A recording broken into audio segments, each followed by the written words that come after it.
Surat airport ખાતે international ટર્મિનલમાં immigration પ્રક્રિયા ચાલુ. હવે ડોમેસ્ટિક ટર્મિનલમાં જવું નહીં પડે. હવે ઇન્ટરનેશનલ ટર્મિનલ બિલ્ડિંગમાં વિદેશ જનારા અને પરત ફરનારા પ્રવાસીઓ માટે ઇમિગ્રેશનની પ્રક્રિયા શરૂ થતાં મોટી રાહત થઈ.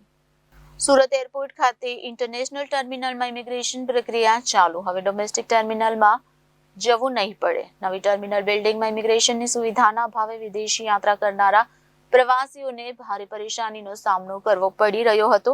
હવે ઇન્ટરનેશનલ ટર્મિનલ બિલ્ડિંગમાં વિદેશ જનારા અને પરત ફરનારા પ્રવાસીઓ માટે ઇમિગ્રેશનની પ્રક્રિયા શરૂ થતાં મોટી રાહત થઈ છે. બીજી તરફ 23મી ફેબ્રુઆરીથી દુબઈની વધુ એક ફ્લાઇટ સપ્તાહમાં 3 દિવસ શરૂ થવા જઈ રહી છે.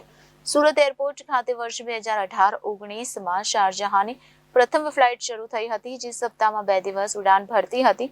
ત્યારબાદ ગત વર્ષથી આ સંખ્યા વધારીને સપ્તાહમાં 5 દિવસ થઈ.